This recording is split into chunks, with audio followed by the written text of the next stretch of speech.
प्रिय छात्रों, भूगोल पाठ 4 वायुदाब, इसका आज हम अध्ययन करेंगे।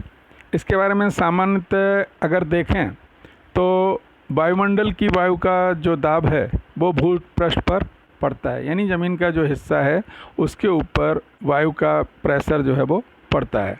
वायुदाब के परिणाम स्वरूप जो वायुमंडल में जो है आंधी, तूफान, वर्षा जैसी अनेक घटनाएं, गतिविधियां होती हैं। इन गतिविधियों के प्रमुख कारण हैं। इनका कारण ये है कि पृथ्वी पर वायुदाब सर्वत्र समान नहीं है। सर्वत्र यानी सभी जगह एक जैसा जो है समान नहीं है, उसमें असमानता पाई जाती है, भिन्नता पाई जाती है, विविधता पाई जाती है। वायुदाब समय समय पर बदलता रहता है, यानी वो हमेशा एक जैसा नहीं रहता। प्रदेश की ऊंचाई, हवा का तापमान, वाष्प की मात्रा आदि घटकों का वायुदाब पर प्रभाव पड़ता है। यानी ये घटक ऐसे हैं कि जिनका जो है वायुदाब के ऊपर प्रभाव पड़ता है, असर पड़ता है। उनमें किसी भी प्रदेश की ऊंचाई, हवा का तापमान और वाष्प की मात्रा, वाष्प यानी जो भाप की मात्रा रहती है, उसका जो उस पर असर पड़ता है, उसका प्रभाव पड़ता है। अब उसको अगर आप देखें तो प्रदेश की ऊंचाई और वायुदाब, हवा में मिश्रित धूलकण, वाष्प, भारी वायु आदि घटक भूपृष्ठ के निकट अधिक मात्रा में होते हैं। यानी उनकी जो मात्रा है, उनकी जो विपुलता है, वो अधिकता जो है हवा की जो है भूपृष्ठ के निकट जो है, यानी समीप जो है अधिक मात्रा में होते हैं।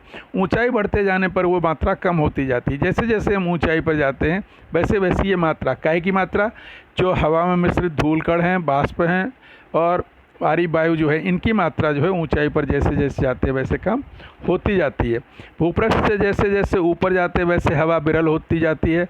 ऊंचाई बढ़ने पर हवा का दाब कम हो जाता है।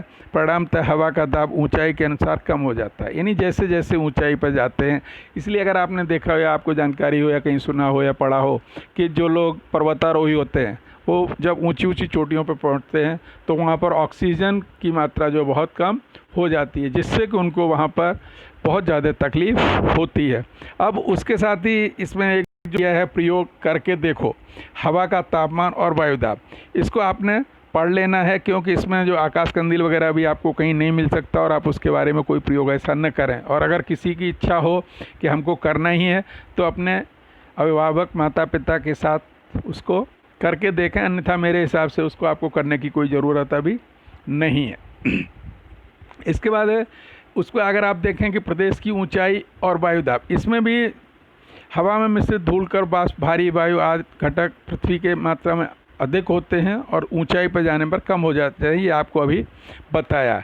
इसके बाद इसका जो आगे का हिस्सा है उसमें अगर आप देखें तो तापमान और वायुदाब का निकट का संबंध है। ये जो है संबंध एक दूसरे का जो है बहुत करीब का है, लेकिन ये संबंध एकदम उल्टा है, अपोजिट है, ठीक विपरीत है।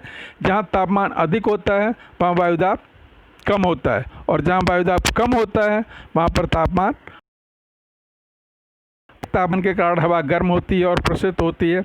हवा हल्की बनती है। भूपृष्ठ के समीप की ऐसी गर्म हवा आकाश की दिशा में ऊपर जाती है। परिणाम स्वरूप उस प्रदेश का वायुदाब कम हो जाता है। यानी जहाँ पर हवा ऊंचाई पर जाती है वहाँ पर उस क्षेत्र का, उस प्रदेश का जो वायुदाब है वो जो है कम हो जाता है।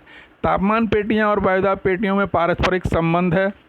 पारस्परिक यानी आपसी संबंध है, परंतु तापमान पेटियों का अक्षांशीय विस्तार अधिक होता है तो वायुदाब पेटियाँ कम चौड़ी होती हैं। यानी जो तापमान की वायुदाब की पेटियाँ हैं और तापमान की पेटियाँ जो हैं, यानी वो क्षेत्र हैं, उनका आपस में संबंध है, निकट का है, संबंध सीधा है, परंतु तापमान पेटियों का अक्षांशीय विस्तार अधिक होता है और वायुदाब की पेटियाँ कम होती हैं। आकृति 4.2 पेज नंबर 17 पर जो दी है, इसमें आप देखें 4.2 आ और बा, जैसे जैसे जैसे एक उदाहरण बताया है, समशीतोष्ण कटिबंध 23:30। ये जो पहले का जो चिन्ह है वो उसको अंश पढ़ते हैं और बाद में जो 30 के बाद दिया है उसको मिनट पढ़ते हैं, और अगर इसी तरह का और कोई चिन्ह रहता तो उसको हम सेकंड पढ़ते।